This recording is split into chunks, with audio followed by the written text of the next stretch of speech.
Bismillahirrahmanirrahim. Assalamualaikum warahmatullahi wabarakatuh.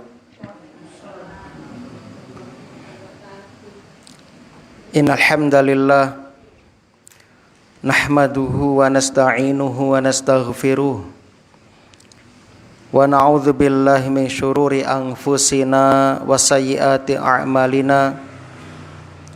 May yahdihillahu fala mudhillalah wa may yudlil fala hadiyalah. Asyhadu an la ilaha illallah wahdahu la syarikalah wa asyhadu anna Muhammadan abduhu wa rasuluh. Qala Allahu ta'ala fil Qur'an, a'udzu billahi minasyaitonir rajim. Ya ayyuhalladzina amanu taqullaha haqqa tuqatih wa la tamutunna illa wa antum muslimun. Wa qala ta'ala, ya ayyuhalladzina amanu taqullaha wa qulu qawlan sadida yuslih lakum a'malakum wa yaghfir lakum dzunubakum. Wa may yuti'illaha wa rasulahu faqad faza fawzan 'azima. Amma ba'du. Kaum muslimin dan muslimah, jamaah pengajian yang mudah-mudahan senantiasa dirahmati oleh Allah di dunia hingga di akhirat. Alhamdulillah alladzi bi ni'matihi tatimmus sholihat.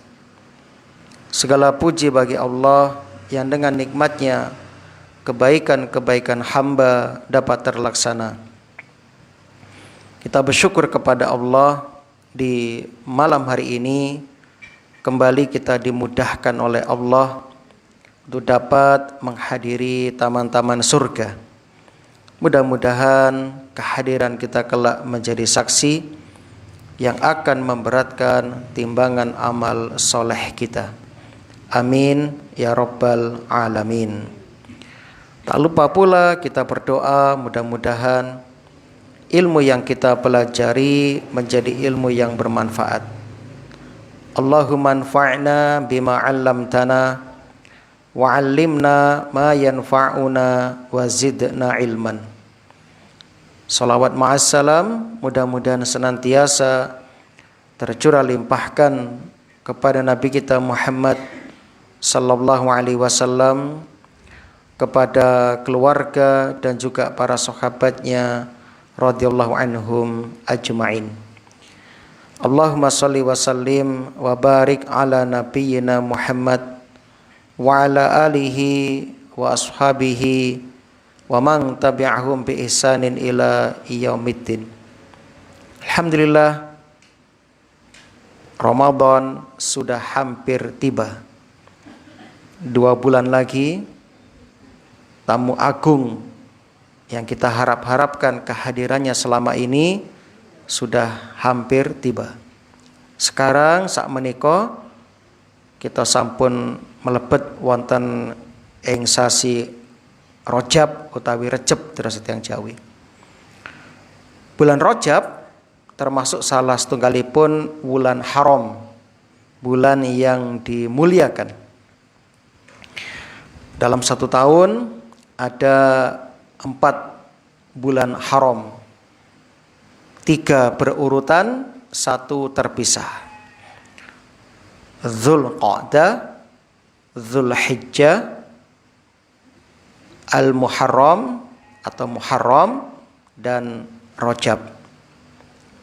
Kaum muslimin rahimani wa rahimakumullah, sebagaimana yang Allah sebutkan dalam surah At-Taubah ayat 36, bahwasannya kemaksiatan yang dilakukan di bulan haram termasuk bulan Rajab sak menika secara kualitas hukumannya dilipat gandakan, lebih pedih ya dibandingkan kemaksiatan di luar bulan haram. Dan sebaliknya amal kebaikan juga demikian, akan dilipat ya, gandakan pahalanya ketika dikerjakan di bulan haram. Maka kaum muslimin rahimani wa rahimakumullah, marilah di bulan haram ini kita menghindari segala bentuk kemaksiatan, dan juga di hari-hari yang lain, ya. Dan kita berusaha untuk melatih diri, ada sisa waktu 2 bulanan untuk kelolaan panjenengan pemanasan, persiapan untuk perlombaan di bulan Ramadan. Ya, silahkan baca Quran, dihatamkan, ya, dilatih, biasakan untuk sholat sunnah, ya, supaya nanti ketika tiba bulan Ramadan kita sudah tidak kaget, sehingga sudah terbiasa, sudah terlatih, sehingga terasa ringan ibadah-ibadah yang kita kerjakan di bulan tersebut. Mudah-mudahan Allah Subhanahu wa taala menyampaikan kita, mempertemukan kita dengan bulan Ramadan yang akan datang dalam keadaan sehat wal afiat, aman sentosa, dan dimudahkan beramal soleh. Allahumma sallimna ila Ramadan wa sallim lana Ramadan wa tasallamhu minna mutaqabbalan. Maka latih diri kita untuk memperbanyak pula puasa-puasa sunnah selama di bulan Rajab ini. Melanjutkan membacakan kitab Sahih At-Targhib wa Tarhib, bab At-Tarhibu min ta'khiril ghusli li ghairi udhrin. Bab At-Tarhibi, bab ancaman, larangan, ya, mengakhirkan mandi junub li ghairi udhrin, ya, tanpa uzur, tanpa alasan. Jadi jamaah yang berbahagia, ada ancaman dari Rasul bagi mereka yang menunda mandi junub tanpa alasan. Bismillahirrahmanirrahim. An Ammar bin Yasir radhiyallahu anna Rasulullah sallallahu alaihi wasallam yaqul salasatun la taqrabuhumul malaikatu. Ada 3 orang yang tidak akan didekati para malaikat.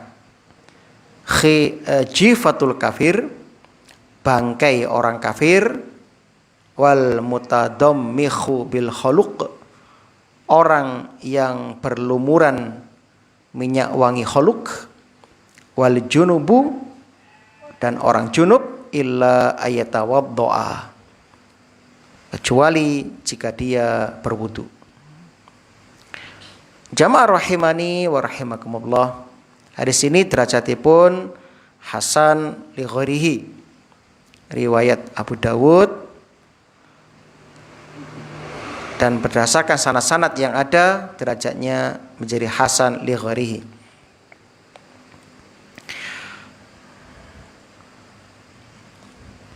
Pelajaran dari hadis ini yang pertama, ya, menunjukkan betapa, ya, dibencinya orang-orang kafir oleh syariat, sampai-sampai jasad mereka pun, ya, dijauhi oleh rahmat, oleh kebaikan. Bahkan dalam surat At-Taubah dikatakan orang kafir itu najis, yakni akidahnya. Adapun fisiknya tidak najis. Adapun di sini malaikat menjauhi untuk bentuk peringatan, ancaman, ya, agar kita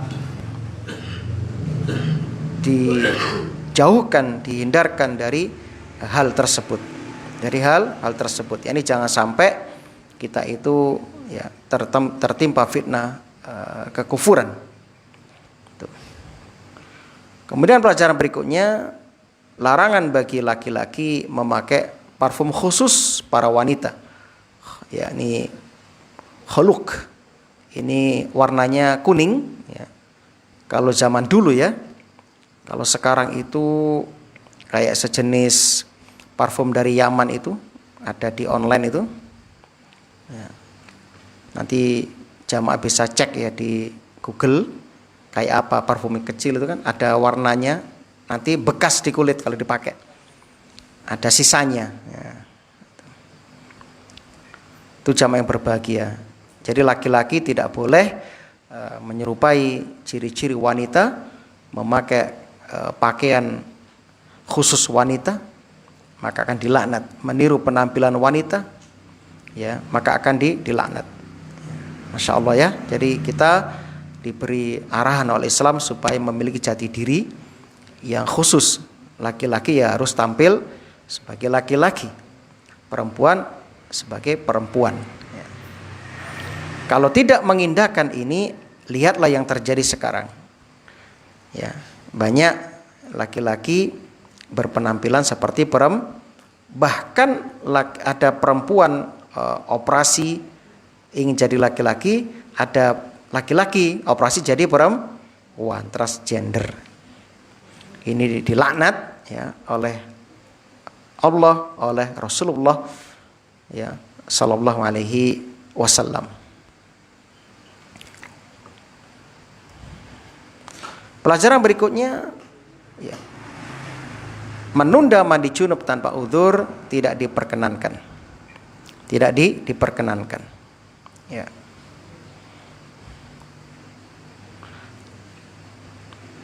Apa kaitannya dengan bangkai orang kafir? Nah, karena di sini disebutkan wal junub, sebelumnya jifatul kafir. Jasad orang kafir yang sudah mati. Malaikat tidak mendekati orang junub, tidak mendekati bangkai orang kafir, tidak mendekati laki-laki yang pakai parfum khusus perempuan, yaitu khuluq, karena malaikat itu sangat mencintai ya kebersihan, dan malaikat adalah makhluk yang suci, sehingga malaikat menjauh dari tempat-tempat seperti bau yang busuk, najis ya, serta kondisi-kondisi yang bertentangan dengan kesucian atau toharoh.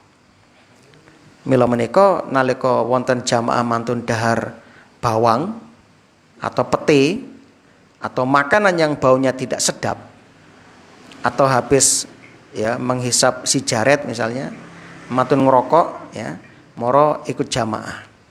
Ini dilarang, minimal makruh kata ulama. Maka hendaknya jangan masuk sholat jamaah sampai baunya itu hilang.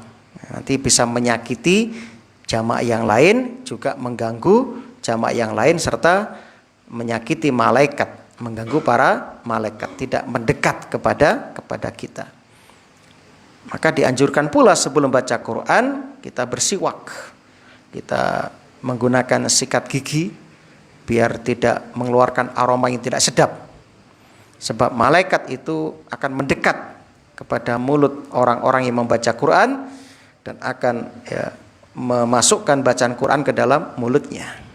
Begitu juga ketika sholat malam, ya, upayakan bersiwak atau sikatan yang bersih. Dan perlu dipahami ya, jasad orang kafir tidak najis, Pak. Tadi sudah kita sampaikan, maksud dari orang kafir itu najis itu adalah akidahnya, keyakinannya. Berarti jangan salaman dengan orang kafir nggak ada masalah. Mboten perlu berwudu setelahnya atau dicuci. Tidak jamaah. Nah. Kemudian kenapa malaikat tidak mendekat selain untuk ancaman bagi mereka, juga karena baunya yang tidak sedap itu. Khuluq itu kalau sekarang itu namanya za'faron ya. Kayak kunyit warnanya ya, yang baunya itu sangat kuat, lebih kepada parfum perempuan. Ya, ini dihindari. Maka kalau beli parfum dibaca dulu ini for men atau for apa? Betul ladies. Perempuan apa itu biasanya gambarnya? Ada gambarnya lah pokoknya. Nah, woman atau apa itu? Woman. Nah, jadi bapak-bapak ya beli untuk bapak-bapak ya, lebih maskulin nanti ya. Ibu-ibu beli untuk ibu-ibu. Kalau baunya menyengat kayak minyak nyong-nyong ya jangan dipakai ya. Nanti jamaahnya mabuk nanti kan. Kalau laki-laki hajar aswad itu biasanya Itu yang baunya nyengat itu kan. Kalau di sini nggak cocok ya. Kalau di Mekah banyak yang pakai itu karena udara panas ini cocok kayaknya. Jadi sebelum beli parfum, Bapak konsultasi sama istri. Dek, cocok nggak? Nah, karena Bapak lebih banyak bersinggungan dengan istri. Masjid cuma 5 kali sehari semalam. Dengan istri, ya, hampir ya beberapa berjam-jam, bahkan bisa dikatakan 20 sekian jam. Maka sebelum beli parfum, tanya istri, Dek, seneng nggak dengan bau ini? Cocok nggak? Kalau cocok, pakai. Nah, kalau nggak cocok, ya carilah yang cocok. Ya, nah. Sehingga tidak boleh tasyabuh laki-laki dengan wanita, wanita dengan laki-laki. Jadi parfum yang baunya menyengat tidak disukai oleh malaikat. Berikutnya adalah junub. Junub bisa disebabkan hubungan suami istri, bisa disebabkan keluar air mani, ya. Itu penyebab-penyebab junub. Dan kalau Anda malas mandi, mungkin karena dingin ya, malam-malam, ditunda besok aja misalnya, boleh, maka dengan diringankan itu berwudu. Ya, wudu ini bisa meringankan junub sehingga menjadikan malaikat kembali mendekat walaupun belum mandi. Nah, itu kaum muslimin yang berbahagia. Pelajaran yang berharga dari sini, kita ambil pelajaran dari makhluk yang terbaik di langit yaitu malaikat. Mereka mencintai, menyukai kesucian lahir dan batin. Ya, jadi mandi, wudu, ya, bersuci itu disukai oleh malaikat. Dan ini menjadi sebab turunnya rahmat dan kehadiran malaikat. Makanya dukun-dukun nggak mau pakai kayak gini. Mereka pakai menyan ya. Mereka pakai baju-baju yang hitam ya. Terus gatus, rambutnya gondrong ya. Nah, itu memang sukanya jin. Nah, berarti kalau ada orang beriman penampilan kayak gitu, wah, berarti jadi temannya jin nanti kan. Kalau temannya malaikat nggak begitu, tampilannya bersih kan begitu. Kemudian kaum muslimin rahimani wa rahimakumullah. Larangan tasyabuh menyerupai lawan jenis ya. Ini bertentangan dengan fitrah. Pelajaran berikutnya, malaikat menjauh dari tempat-tempat yang baunya tidak sedap ya. Pelajaran berikutnya, Islam itu agama keindahan dan adab. Ya. Perhatikan, Islam memperhatikan kebersihan, adab berpakaian, adab berhias, serta kesiapan rohani seorang hamba ketika hendak menghadap Allah Subhanahu wa ta'ala khususnya. Jangan terbalik, nyuwun sewu. Kalau mau kondangan, macai luar biasa, parfum yang mahal dikeluarkan, baju terbaik keluarkan. Pas sholat, bajunya asal-asalan. Kadang bolong, lagak ngono, kadang sarungnya bolong-bolong kena otis ya. Parah ini kan. Kadang nggak mandi ya. Ambu keringetnya mengganggu kancane, kadang penting gugur kewajiban Ustaz. Masya Allah. Jangan. Kalau bisa sebelum dipanggil oleh Allah hayya 'alas shalah, hayya 'alal falah, kita sudah ready, sudah siap, sudah bersih, sudah sikatan, sudah pakai parfum ya, sudah siap di soft menunggu sholat berjamaah supaya nggak ketinggalan. Masya Allah, ini yang terbaik. Pilih mana jenengan? Ya, nunggu dipanggil Allah atau sebelum dipanggil datang? Ya sebelum dipanggil lah. Nah, kalau sudah dipanggil datang berarti sholat tinggal jenengan. Nah, kaum muslim yang berbahagia, hadis berikutnya tentang at-targhibu fil wudu isbaghi. Anjuran berwudu dan menyempurnakan wudu. Masya Allah, ini tentang keutamaan ya. Keutamaan, ancaman, keutamaan, ancaman. Jadi kita nggak menjelaskan rukun-rukun wudu, tidak ya. Itu urusannya fikih itu nanti. An Ibnu Umar an abihi radhiyallahu anhuma anin Nabi sallallahu alaihi wasallam. Tentang pertanyaan Jibril kepada Nabi sallallahu alaihi wasallam. Al-Islamu, Islam itu adalah antasyhadu alla ilaha illallah. Engkau bersaksi bahwasannya tidak ada ilah yang berhak disembah kecuali Allah. Itu mentauhidkan Allah. Ini penting jamaah. Sekarang tanggal 21 Desember. Berarti 4 hari lagi akan terjadi banyak orang-orang yang ya akidahnya digoncang oleh salah satu ya ucapan ya selamat Natal. Maka orang yang beriman tidak akan pernah ridho mengucapkan ucapan selamat Natal. Bayangkan, Allah Subhanahu wa taala sudah memperkenalkan dirinya, qul huwallahu ahad. Katakanlah Allah itu esa, Allah itu tunggal ahad. Lam yalid wala Allahus somad. Allah tempat bergantung. Allah enggak butuh kepada yang lain.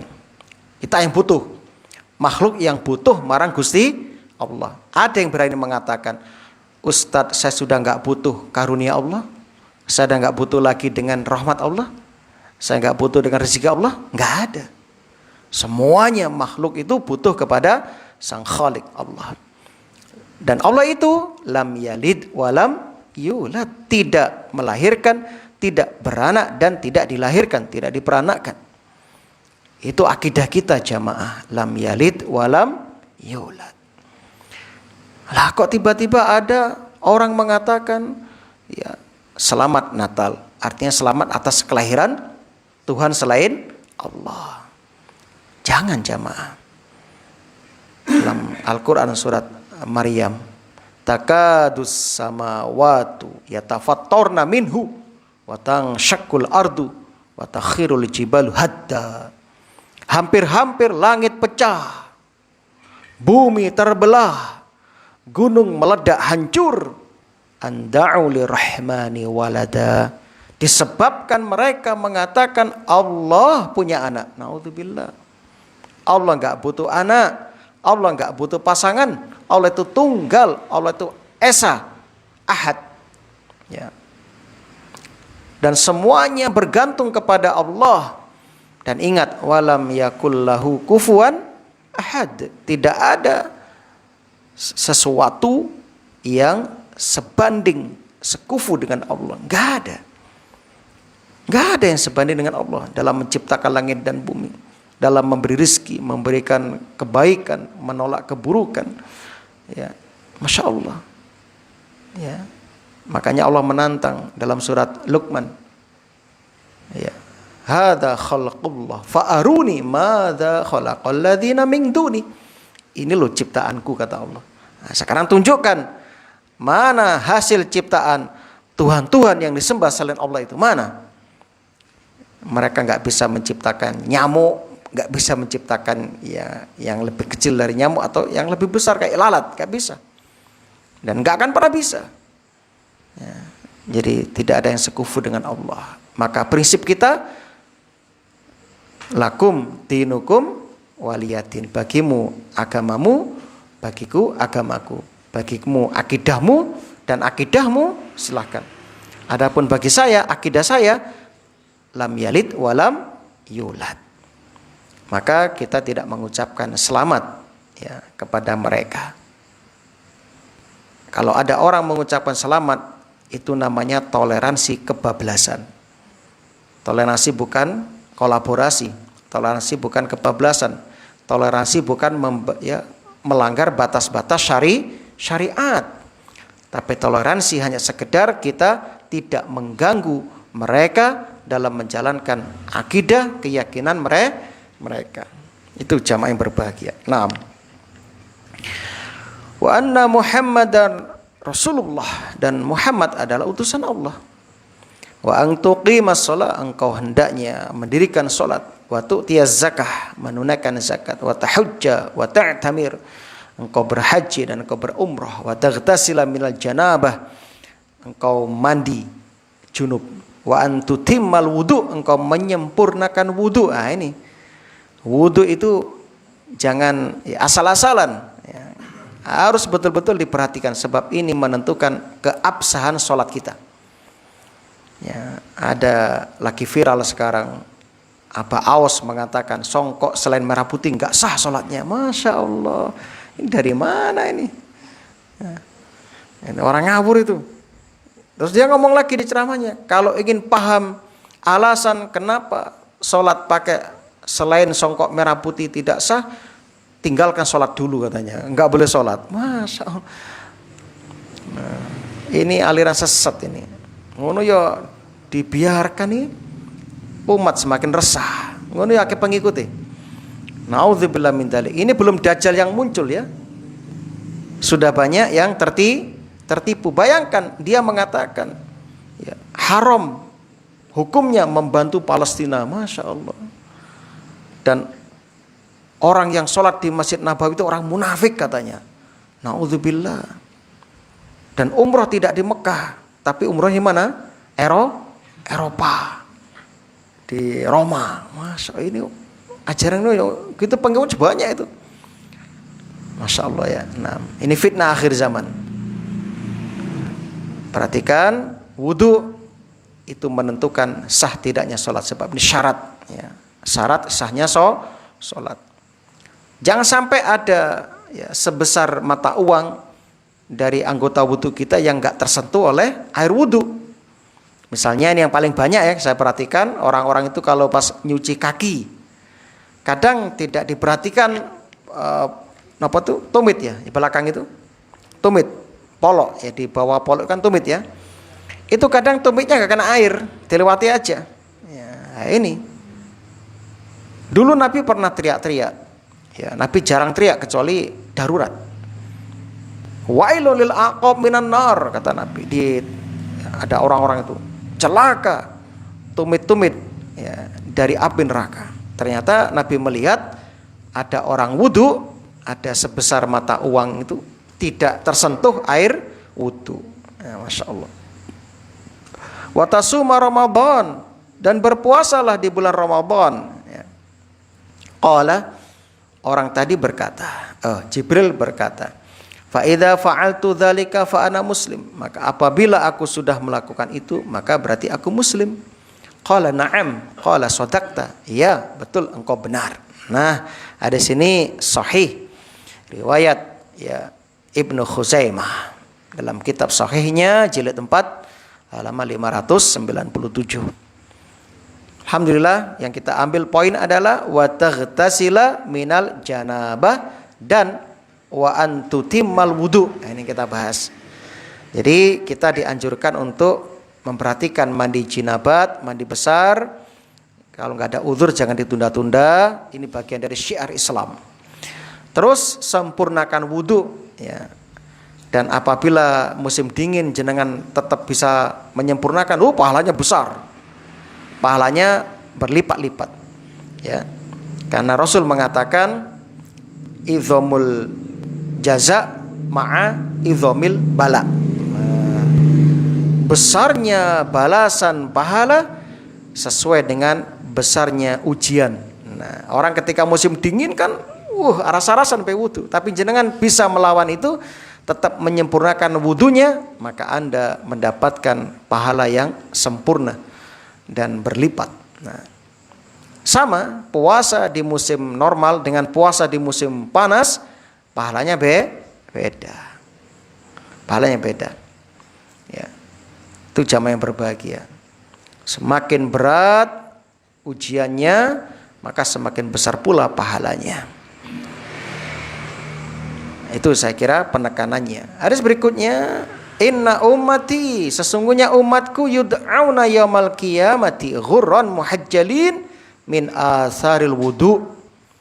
Umatku, kata Rasul sallallahu alaihi wasallam, akan dipanggil di hari kiamat benjang wonten yaumil qiyamah ghurran, dengan wajah yang ya cemerlang, ada cahaya, ada cemerlang cahaya, muhajjalina min asal wudu.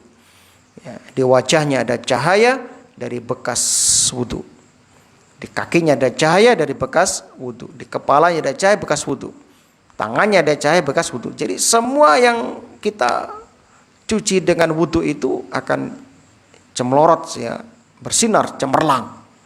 Nah, ini ciri-ciri umat Nabi Muhammad sallallahu alaihi wasallam. Maka kata Rasul, faman istata'a minkum ayutila ghurratahu falyaf'al.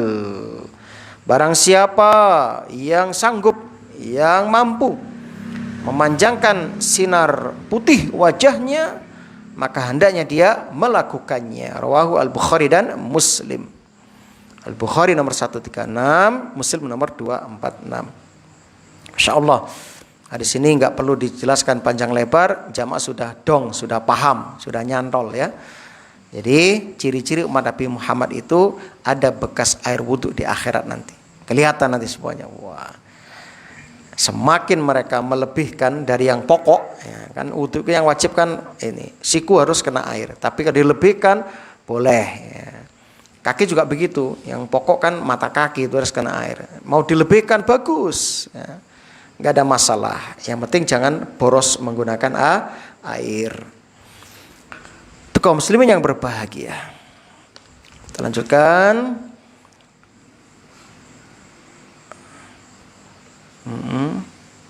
Ini dia. Hadis berikutnya kita lompat-lompat. Kenapa? Karena hadisnya sama-sama, intinya sama, cuma beda lafadz saja. Beda lafadz, beda sahabat yang meriwayatkan, beda ya rawi yang mencatatnya, begitu. Mukharij beda, itu aja. Tapi intinya sama. Hadis berikutnya, an Abi Hurairah radhiyallahu anhu, sang sahabat Abu Hurairah, semoga Allah meridainya. Ya, disebutkan di sini tentang doa ketika Anda lewat kuburan atau masuk kuburan. Ini yang sering dilupakan oleh kaum muslimin. Alhamdulillah di pemakaman duku itu ada ditulis di depan gapura itu kan. Nah, jadi sebelum masuk yang gak hafal bisa lihat ke atas, ya, bisa dibaca. Dapat pahala Pak, dapat pahala Ibu ya. Nah. Assalamualaikum dara qaumin mu'minin. Assalamualaikum negeri kaum mukminin. Wa inna insyaallah bikum an qaribin lahikun. Ya, kata Rasulullah. Dan insyaallah ya. Kata Rasulullah, kita akan menemui kalian, menyusul kalian sebentar lagi. Memang sebentar, dunia itu enggak lama kita di dunia. Umur kita antara 60-70 tahun. Jarang yang melebihi itu. Ya.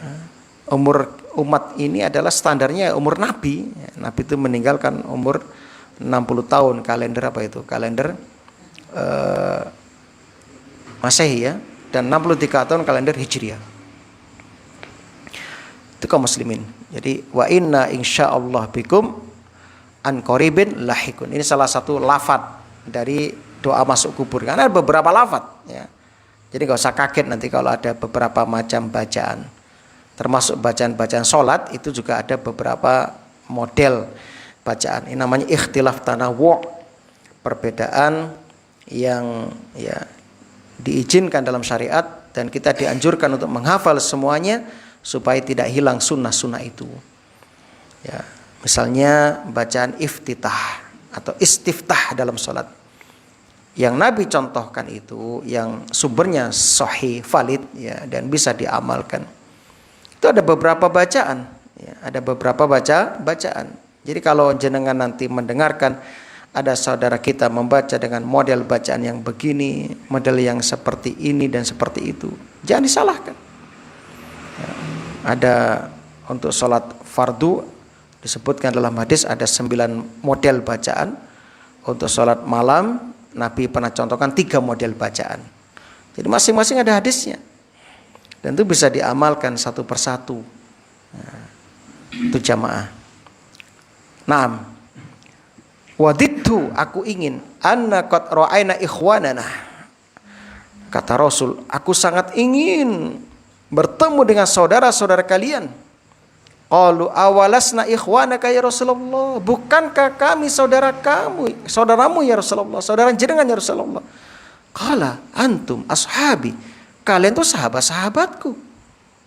Wa ikhwanuna alladzina lam ya'tu ba'du, saudara-saudara kita adalah orang-orang yang sekarang belum ada, yaitu kita, umat Nabi Muhammad SAW. Dalam hadis yang lain, wa ikhwanuna alladzina amanu bi wa lam yarawni, saudara-saudara kita itu yang aku rindu bertemu dengannya adalah orang-orang yang beriman kepadaku sedangkan mereka belum pernah melihatku. Nah, kata panjenengan, ini nikmat yang besar.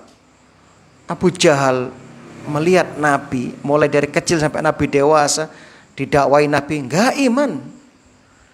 Padahal hidup sejaman dengan Nabi. Abu Lahab, paman Nabi, gembira dengan kelahiran Nabi, ya, sampai Nabi dewasa enggak iman. Padahal menjumpai Nabi. Nah, kita enggak pernah ketemu Nabi, Allah pilih, kita beriman, percaya dengan Nabi. Nikmat yang besar. Tugas kita adalah menjaga nikmat ini kaum muslimin. Jangan sampai lepas. Kaifa ta'rifu man lam ya'ti ba'du min ummatika ya Rasulullah? Ya Rasul, bagaimana cara jenengan mengetahui kalau mereka umatmu ya Rasulullah? Faqal ara'aita law anna rajulan lahu khailun hurrun muhajjalah? Bagaimana pendapat kalian kalau ya ada orang yang punya ya kuda dengan kepala dan keempat kakinya putih, di antara kuda yang kepala dan kakinya hitam legam. Ya jelas gampang dititeni. Oh, ikut jaranku. Kenapa? Jelas kepalanya putih, kaki-kakinya putih kan begitu. Ya, Masya Allah. Ya seperti itulah kita nanti insya Allah. Kemudian bala ya Rasul, tentu ya Rasulullah, tentu mudah dipahami dan dikenal. Fa innahum ya'tuna ghuran muhajjalina minal wudu. Nanti dari kiamat ya, umatku itu akan datang dalam keadaan cemerlang ya, bekas wudunya. Jadi anggota wudunya cemerlang. Nah, jadi kaum muslim yang berbahagia ya, hadis ini memberikan pelajaran kepada kita yang sangat berharga. Di antaranya disyariatkan ziarah kubur, dan jangan lupa sebelum ziarah kubur, masuk kubur, supaya mengucapkan salam kepada penghuni kubur dengan salam yang dicontohkan Nabi Sallallahu Alaihi Wasallam. Dan ingat, ziarah kubur tujuannya untuk mengingat kematian agar kita tidak panjang angan-angan, ya, agar hati kita lembut, hati kita lapang, hati kita mudah dinasehati. Jangan ngerepoti penghuni kubur. Mereka tuh butuh doa kita yang masih hidup. Allahumma ghfir misalnya lil muslimin wal muslimat wal mu'minin wal mu'minat al ahya minhum wal amwat. Doa kita sampai kepada mereka. Lah kok malah direpoti, Mbah, putune butuh duit, Mbah, ape mantu gak ada duit. Nah, jangan. Ziarah kubur bukan minta-minta. Minta itu pada siapa? Kepada Allah. Tadi kita katakan as-somad. Allah tempat bergantung. Semuanya bergantung kepada Allah. Allah satu-satunya zat yang mengabulkan doa. Maka Allah tempat berdoa. Ya, bukan yang lain. Yang kedua, ya, hadis ini menunjukkan keutamaan umat Nabi Muhammad Sallallahu Alaihi Wasallam. Jadi Nabi sangat cinta sama kita. Bahkan ketika sirat, jembatan ya, didatangkan oleh Allah, diletakkan oleh Allah, setiap nabi di ujung sana berdoa, Allahumma sallim sallim, ya Allah selamatkan selamatkan, ya, melihat umatnya masing-masing, termasuk nabi kita. Allahumma sallim, Allahumma sallim, ya Allah selamatkan umatku umatku, ya. Bahkan ketika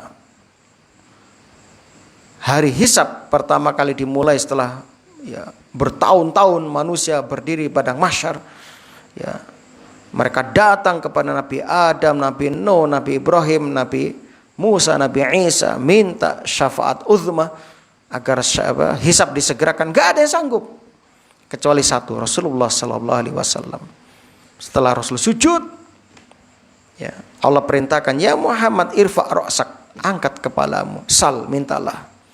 Lalu kata Rasul, ummati. Yang pertama disebut kita umatnya.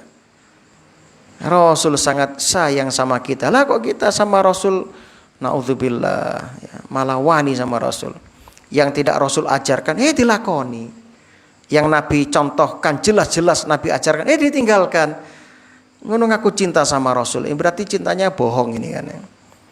Cinta itu harus jujur dan harus dibuktikan jamaah. Nah, pelajaran berikutnya, keutamaan wudhu jelas ya. Maka sempurnakan wudhunya, jangan malas ya. Jangan eman ya untuk mengusap atau membasuh anggota wudhu yang sempurna. Fokus ya. Gak usah ke susu. pastikan semuanya hak-haknya dipenuhi. Nah, pelajaran berikutnya motivasi untuk istiqomah. Nah, kalau kita mampu istiqomah, kita termasuk di antara umat Nabi Shallallahu Alaihi Wasallam yang akan dikenali kelak di hari akhirat. Naam, hadisnya sama,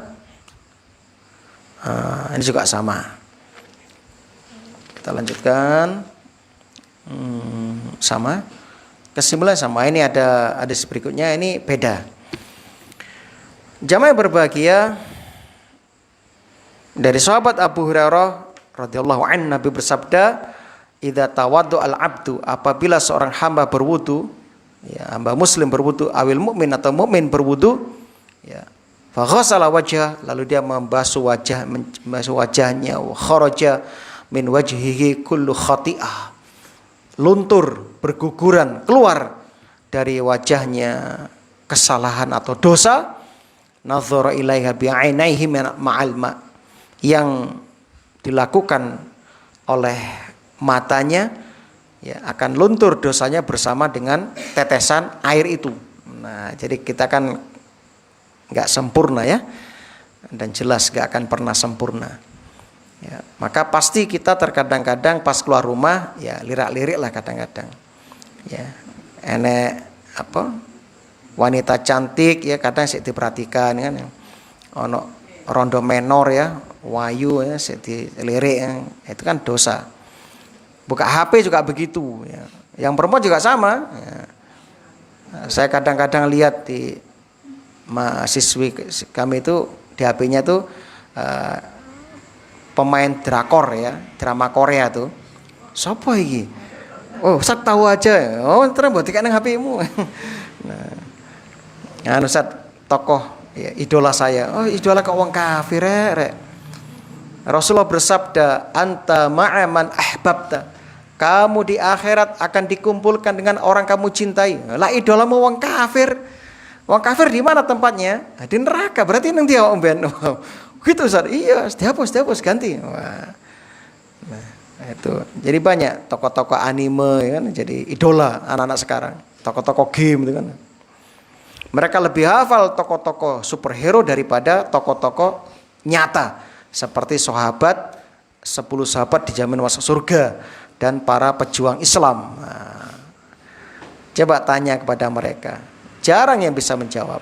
Tapi kalau ditanya tentang artis-artis, Masya Allah hafal ngetepal. Pemain bola apalagi yang laki-laki itu, Masya Allah. Nah, jadi kaum muslimin melihat yang diharamkan itu dosa, maka segera di-scroll ya, dilewati ya, dan istighfar ya. Nah, nanti berwudu bisa hilang. Nah, begitu. Auma akhir qatril ma, dengan akhir tetesan air. Wa idza ghasala yadayhi, ketika mencuci tangan juga sama. Kharaja min yadayhi kullu khati'ah kana batashatha yadahu ma'al ma' aw ma'a akhir qatril ma. Ketika kita berwudu, dosa yang kita lakukan dengan kedua tangan luntur. Nah, sampai tetes akhir terakhir, tetesan air terakhir. Wa idza ghassala rijlaihi, kalau mencuci kedua kaki, kharajat kullu khati'ah masyadha rijlahu ma'al ma' aw ma'a akhir qatril ma'i hatta yakhruja naqiyan minadz-dzunub, sampai akhirnya selesai berwudu sempurna, maka dia bersih dari segala dosa. Alhamdulillah. Dan kita berwudu minimal yang wajib 5 kali. Belum lagi yang istiqomah menjaga yang di luar itu. Batal wudu misalnya, itu kan bagian dari kebaikan ini. Cuma kadang rasa-rasan. Nah, nggih, pancen rasa-rasan. Nah, begitu juga mau tidur kan sunahnya wudu. Kadang rasa-rasan. Nah, ada sini sahih ya, riwayat Imam Malik, Imam Muslim, At-Tirmidzi. Masya Allah. Tapi ingat, doa-doa setiap membasuh wajah doanya begini, membasuh tangan doanya begini, sekali lagi itu enggak ada sumbernya. Dalam kitab Al-Adhkar jilid 1 halaman 50, Imam Nawawi mengatakan, ini salah satu ulama Syafi'iyah. Qala an-Nawawi wa ammad du'a'u ala a'dha'il wudu' falam yaji ya fihi syai'un anin nabi sallallahu alaihi wasallam. Adapun doa-doa setiap mencuci anggota wudu tidak pernah datang, kata Imam Nawawi, dalam hadis-hadis Nabi yang sahih sama sekali.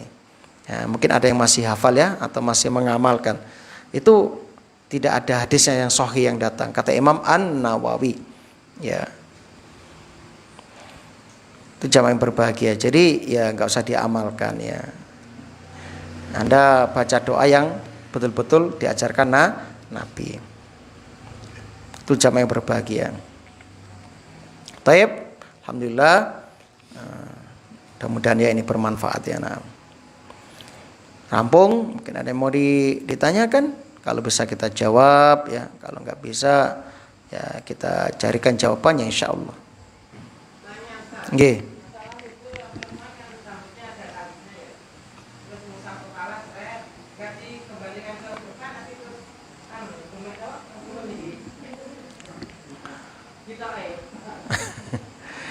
Nah,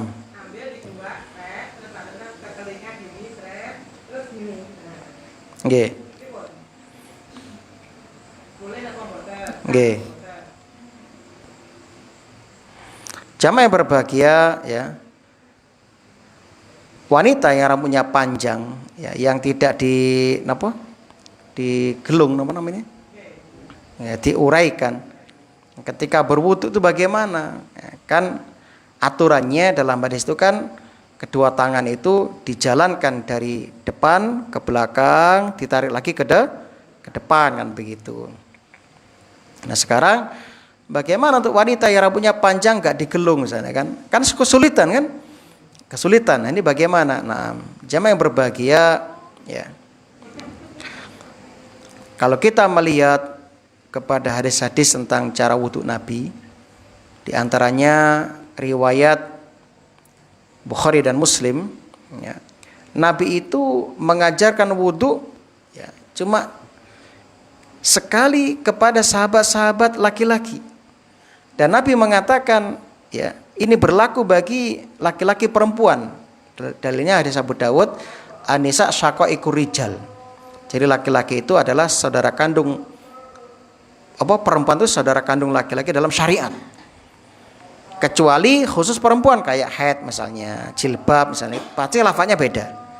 Adapun untuk sholat, puasa, wudhu yang bersifat ya bersama itu Nabi tidak membeda-bedakan. Misalnya kita bacakan di sini ya. Nah, Humran Maula Utsman menceritakan Utsman bin Affan radhiyallahu an ya pernah minta air wudhu lalu berwudhu. Diajarkan terus sampai ketika mencuci kepala seperti yang Ibu tanyakan tadi. Lalu kata Utsman ya tawaddo nahwa wudu'i hada ya, wudulah seperti yang aku contohkan. Man tawaddo nahwa wudu'i hada ya, barang siapa berwudu seperti yang aku contohkan ya, maka dia telah sesuai dengan yang Nabi ajarkan. Inilah yang Nabi ajarkan kepada saya. Nah begitu kata Utsman ya. Nah, kemudian dalam hadis yang lain, wa masa ra'sa kullah, rawahu Ibnu Khuzaimah. Beliau membasuh seluruh kepalanya, ya, diusap. Nah, tapi ingat, apakah ada keringanan bagi wanita saat mengusap rambut kepala supaya nggak berantakan? Nah, seperti yang tanya tadi, jawabannya secara umum tidak ada perbedaan dalam tata cara berwudu antara pria dan wanita. Ini secara umum. Hanya saja bila menginginkan supaya rambutnya tidak berantakan ya, misalnya, atau rambutnya sulit dinganu misalnya karena panjang misalnya, maka perlu diperhatikan bagaimana cara mengembalikan tangannya setelah dari tengkuknya. Ya, kan begitu maksudnya. Bisa jadi dengan cara lebih dilembutkan tanpa harus merusak rambutnya, atau dilakukan rambutnya dikuncir dulu sebelum berwudu. Nah, supaya apa? Supaya memenuhi yang Nabi inginkan, yaitu meratakan. Nah, jadi kalau Ibu tadi sampaikan apa? Enggak dikembalikan ke depan tapi langsung ya tengkuknya terus nyelempang ya. Itu kurang tepat, Bu. Kurang tepat. Walaupun kalau kita bicara bolehnya, boleh saja. Ya, Bahkan fikih Syafi'i cuma di kita popok aja gitu kan ya. Nah, tapi yang lebih selamat itu dibasuh semuanya berdasarkan yang hadis ya, Nabi ajarkan. Itu jamaah yang berbagi. Jadi kalau bisa itu tadi Anda kunci rambutnya dulu, digelung, nah, nanti baru diratakan. Nah, begitu. Kalau memang nggak bisa misalnya ya semampunya seperti itu. Nah. Nggih. Kerudung. Nah. Nah. Pertanyaan dari Mbak Gosiin, bagaimana kalau pakai kerudung? Ya, maksudnya ibu-ibu ya, bukan Mbak Gosiin ya. Nah. Dalam hadis, Nabi pernah memberikan keringanan tentang orang yang pakai imamah dan khuf, sepatu yang menutup mata kaki. Ra'aitu Nabiyya sallallahu alaihi wasallam yamsah ala imamah. Aku pernah melihat Nabi mengusap di atas surban. Nah, jadi enggak dilepas surbannya, ketika wudu cukup diusap di atasnya.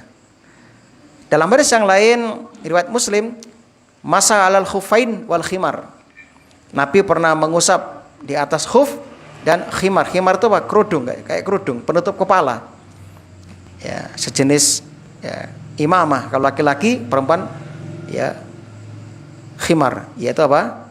Kerudung. Nah, jadi kalau ibu-ibu pakai jilbab misalnya di tempat umum nggak tertutup tempat wudunya, nanti kalau dibuka kelihatan auratnya misalnya, ibu boleh cukup mengusap di atas kerudung. Nah, begitu ya. Nah, bisa dipahami ya? Nah, jadi wanita yang pakai kerudung atau jilbab ketika sulit untuk melepas jilbabnya misalnya, maka cukup mengusap kepalanya saat berwudu di atas jilbabnya. Dan ingat, ini dalam kondisi itu tadi. Tapi kalau kondisi normal, di rumah misalnya, tempat yang tertutup, ibu-ibu semua, nah ini gak ada masalah. Gak ada masalah ya, ibu melepas jilbab, kemudian menyempurnakan wudunya. Nah, begitu. Makatan Mbah. Nah, bahkan dalam kitab sebutkan wanisa yadkhulna fil khitab al madhkur tabaan lirijali kama dakhalna fil masyi alal khufain. Wanita termasuk yang dibolehkan mengusap penutup kepala berdasarkan hadis-hadis tadi. Nah, begitu ya. Nah, ini namanya rukhsah. Namanya apa? Keringanan. Apalagi rambut wanita adalah aurat. Ya, maka supaya ditutup, dijaga. Nah, atau kerepotan ketika memakai air. Nah, makatan Mbah, ya, asal. Jadi ibu-ibu boleh ya mengusap di atas jilbab. Semoga bermanfaat. Subhanakallahumma wa bihamdika asyhadu an la ilaha illa anta astaghfiruka wa atubu ilaik. Assalamualaikum warahmatullahi wabarakatuh.